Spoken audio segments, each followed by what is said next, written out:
চাঁদাবিহীন ব্যবসা চাই, দুর্নীতিমুক্ত রাষ্ট্র চাই। নারায়ে তাকবীর।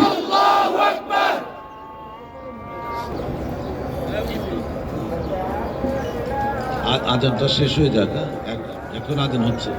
রহমানির রহিম। আজকের এই মহতী সভার সম্মানিত সভাপতি, উপস্থিত প্রধান অতিথি ডক্টর মোহাম্মদ আব্দুল মান্নান ভাই, আর উপস্থিত আছেন অত্র এলাকার ব্যবসায়ী নেতৃবৃন্দ, বাংলাদেশ জামাতে ইসলামের কর্মকর্তাবৃন্দ। আসসালামু আলাইকুম রহমতুল্লাহ বারাকাতুহু। আজকে আমাদের এই জনসভা প্রমাণ করে বাংলাদেশের জনগণ বুঝতে পেরেছে যে সন্ত্রাস, চাঁদাবাজ, দুর্নীতিবাজ এদের কোনো স্থান এই দেশে নাই। তাই আমরা সকলে মিলে এই 11 দলীয় ঐক্য জোট এবং বাংলাদেশ জামাত ইসলামের প্রতিনিধি যারা 6 এবং 7-এ নির্বাচন করতেছেন, এটা হলো বর্ডার এরিয়া, বুঝছেন? এইদিকে 6, ওই দিকটা হলো 7। সবাই মিলে আমরা দাঁড়িপাল্লায় ইনশাল্লাহ ভোট দিয়া সবাইকে জয়যুক্ত করব। কারণ হলো কি জানেন, আমরা কি চাই যে আগামীতে যে ধরনের 16-17 মাস আমরা যেরকম সন্ত্রাস, চাঁদাবাজ, দুর্নীতি আমরা দেখেছি, আগামী থেকে আমরা এটা চাই যে এটা বহাল থাক আমাদের দেশে? যদি আমরা না চাই, যদি আমরা চাই তারা যদি জিতে যায়, তাইলে কিন্তু লাইসেন্স দেওয়া হইল, তাইলে ইনডাইরেক্টলি আমরা তাদেরকে চাঁদাবাজি করার, দুর্নীতি করার এবং জুলুম অত্যাচার করার লাইসেন্স দিয়ে দিলাম। আমরা তো এটা করতে পারি না। আমাদেরকে আগামী নির্বাচনে এটা প্রমাণ করতে হবে বাংলাদেশ জামাত ইসলামের পক্ষে ভোট দিয়ে যে আমরা এই দুর্নীতি, চাঁদাবাজ, সন্ত্রাস এদেরকে আমরা কখনো এই দেশে আর স্থান দিব না। আপনারা কি রাজি আছেন ভাই? আমাদের একটাই উদ্দেশ্য, আল্লাহকে রাজি খুশি করা আর সৎ লোকের শাসন, আর হইল আল্লাহর আইন আর সৎ লোকের শাসন, এই দুইটা আমরা এস্টাবলিশ করতে চাই। যদি সৎ লোকের শাসন থাকে আর পাশাপাশি যদি আল্লাহর আইন থাকে, তাহলে কি কোনো রকম দুর্নীতি, কোনো রকম অবিচার, জুলুম, অত্যাচার এগুলি থাকতে পারবে ভাই?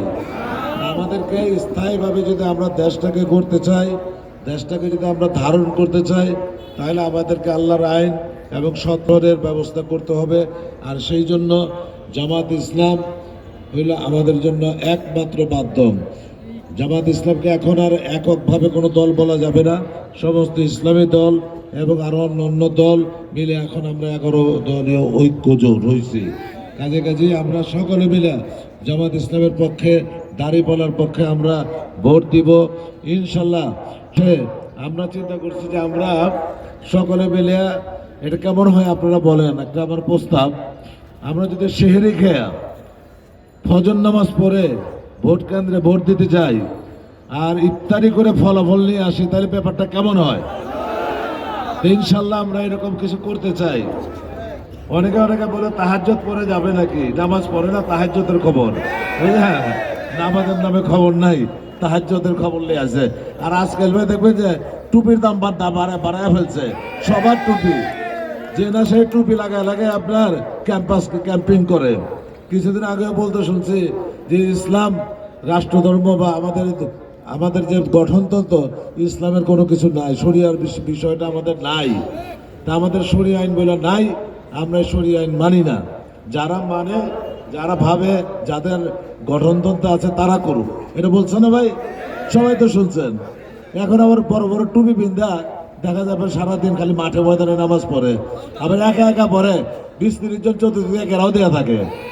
আধুনিক নামাজ প্রবর্তন করছে তারা, বুঝছেন? নামাজের মধ্যেও আপনার দুর্নীতি ঢুকিয়ে দিছে। তো যাই হোক, এগুলি আপনার চেনা হয়ে গেছে আমাদের, আমরা সবাই জানি, সবাই চিনি। এদেরকে আপনার সাহায্য করতে হবে ব্যালটের মাধ্যমে।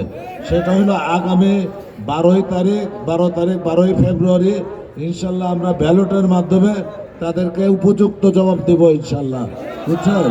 আর আপনারা ভয় করবেন না, ভয়ের দিন শেষ। আমরা একমাত্র আল্লাহকে ভয় করব। আর অন্যায় হইলে আমরা কিন্তু প্রতিহত করব, সেখানে কিন্তু আমাদের ধৈর্য ধরার কোনো সুযোগ নাই।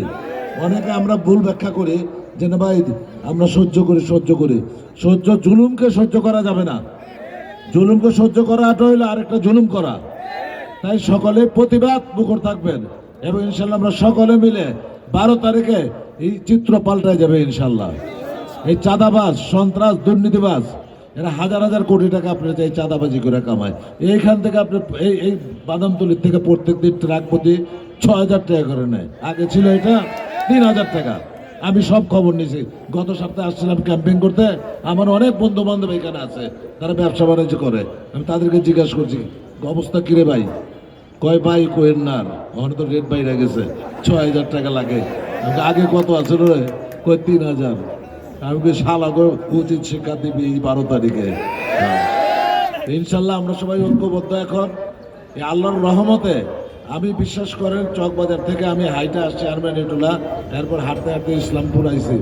আমার মানুষের জন্য আমি আসতে পারি না, মানুষের তাই না ধরে, মানুষের ভিতরে আবেগ, মনে হয় এখনই ভোট দিয়ে দিবে, এমন আবেগ, এমন জোর আমি কখনো দেখি নাই। ইনশাল্লাহ এটা ধরে রাখতে হবে। সমস্ত মানুষ আমাদের পক্ষে চলে আসছে। আর আপনারা সবাই ঐক্যবদ্ধ থাকবেন। ভোট দিয়া আমরা কিন্তু কেন্দ্র ছাড়বো না, কেন্দ্রে উপস্থিত থাকবো ইনশাল্লাহ। আর আমরা দনোজনকে পাস করতে হইব। পান্ডন ভাই বলছেন বুড়িগঙ্গাকে সংস্কার, বুড়িগঙ্গাকে দূষিত হবে। এই প্রত্যেক বছর কয়েক হাজার কোটি টাকার টেন্ডার হয় এই বুড়িগঙ্গা পরিষ্কার করার লেগে। এত চোরের চোর বাইরে গেলে পরে কি একটা স্টিমার নিয়ে এসে ময়লা ওঠায়, ময়লা ওঠায় কিনারে ফালায়। 2 দিন পর বৃষ্টি হয়, বৃষ্টির সময় এই কাজগুলি করে, আর বৃষ্টিতে আবার ধুয়ে যায়। তো তখন টেন্ডার করে কিন্তু হাজার হাজার কোটি টাকা ওরা নিয়ে নেয়। তো জায়গায় ভাই এটা করেন, নদীর কামই তো আসল পয়সা, কারণ এটা তো ধরার কোনো ক্ষমতা নাই। তো আমরা তো দেখা দিই যে আমরা ভাই সমস্ত ময়লা উঠায় রাখছি, কিন্তু হঠাৎ করে প্রাকৃতিক দুর্যোগ, বৃষ্টি হয়ে ধুয়ে গেছে, আমরা কি করব? আমি ভালো মজা লইছ বেটা তোরা। এখন এদেরকে মজা ছুটাইতে হবে, বুঝছেন? বর্ষার সময় যখন স্রোত শুরু হয় তখন এটাকে ঠেলা দিলে তো ময়লা চলে যায়। এই কাজটা করবে না। ময়লা এখান থেকে ওঠে পারে রাখবে, পারের থেকে আবার বৃষ্টিতে ধুয়ে নামবে। মানে একটা ম্যাজিক খেলা খেলতেছে, আমাদেরকে বোকা মনে করছে এরা।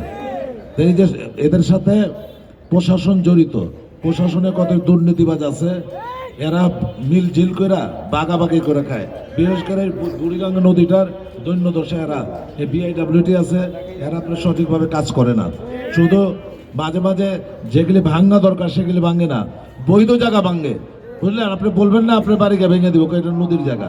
হয় এটা নদীর জায়গা কেমনি হলো রে? কয় ভরা বর্ষার সময় 300 মিটার, যেখানে পানি আসে সেখান থেকে 300 মিটার পর্যন্ত নদীর জায়গা। মানে ওরা একটা আইন বানিয়েছে, নিজস্ব আইন। তা আমি বলি যে ভরা বর্ষা তো মতিঝিলে বানিয়েছে, তো মতিঝিলের থেকে চতুর্দিকে 300 মিটার তখন জায়গা নাকি দেয়, তখন কথা বলে না। এই ধরনের অদ্ভুত অদ্ভুত কথা বলে অদ্ভুত অদ্ভুত আইন করছে। ইনশাল্লাহ সৎ লোকের শাসন আর আল্লাহর আইন যখন প্রতিষ্ঠা হবে তখন এই অদ্ভুত আইনও চলে যাবে, এই চোর চোরটার খাওয়া শেষ হয়ে যাব। আপনারা দোয়া করবেন, ইনশাল্লাহ চোর চোরটার সময় শেষ।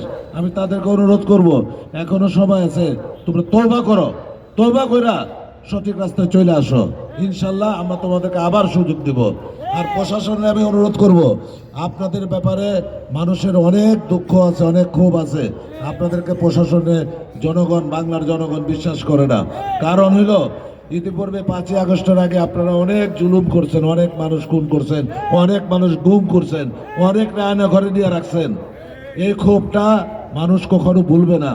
তবে একটা সুযোগ আছে, আগামী 12ই ফেব্রুয়ারি যদি আপনারা একটা সুন্দর নিরপেক্ষ নির্বাচন জনগণকে উপহার দিতে পারেন, তাইলে আপনাদের পরে এই ক্ষোভটা চলে যাবে, হবে না ভাই? তাই আমি অনুরোধ করব প্রশাসনে, আপনারা এই সুযোগ নষ্ট করবেন না। আপনাদের বিরুদ্ধে যে ক্ষোভ আছে, দুঃখ আছে, আমরা যে আপনাদেরকে বিশ্বাস করি না, বিশ্বাস ফিরে আনার এই একটা সুযোগ, আপনার সুযোগটা গ্রহণ করেন এবং বাংলাদেশকে চলেন আমরা নতুন করে সবাই মিলে গড়ে তুলি। এটা আমাদের দেশ, আমাদেরই করতে হবে। ওই ভারতের কথা শুনে আমাদের দেশ গড়া যাবে না। ওই একদল আছে যে মোদি যেখান থেকে চাবি দেয়, ওই লাল এখানে লাফায়। ওইখান থেকে চাবি দেয় কলকাতা থেকে, দিল্লি থেকে, আর এখানে লাফায়, বুঝলেন? রিমোট কন্ট্রোল হলো ওদের দিল্লিতে। এই দিল্লি আলাগো আমি সাহায্য করতে হইব, হয় ভালো হইব, নাহলে দিল্লি পাঠায় দেবে। এক গ্রুপ গেছে, এই গ্রুপটা পাঠায় দিতে হইব। সবাই ভালো থাকেন, আমাদের জন্য দোয়া করবেন। ইনশাল্লাহ আমরা যাতে আমরা সৎ আছি, আমরা দেশের মঙ্গল চাই, আমাদের চাওয়া পাওয়ার কিছু নাই। আর একটু শেষ করে নিই ভাই, আমাদের চাওয়া পাওয়ার কিছু নাই। আমরা আল্লাহর সন্তুষ্টি চাই, সৎ লোকের শাসন চাই, আর আল্লাহর আইন চাই, এবং জনগণের খাদেম হিসাবে কাজ করতে চাই। আমাদের এমপি হওয়ার শখ নাই, আপনাদের খেদমত করব, খাদেম হিসাবে বাকি জীবনটা কাটাইবো। আর আপনারা সবাই আমাদের সাথে সহযোগিতা করবেন ইনশাল্লাহ। আমরা আপনাদেরকে সহযোগিতা করবো, আপনাদেরকে ফেলে যাব না। সকালকে ভালো থাকে না। আসসালামু আলাইকুম রহমতুল্লাহ।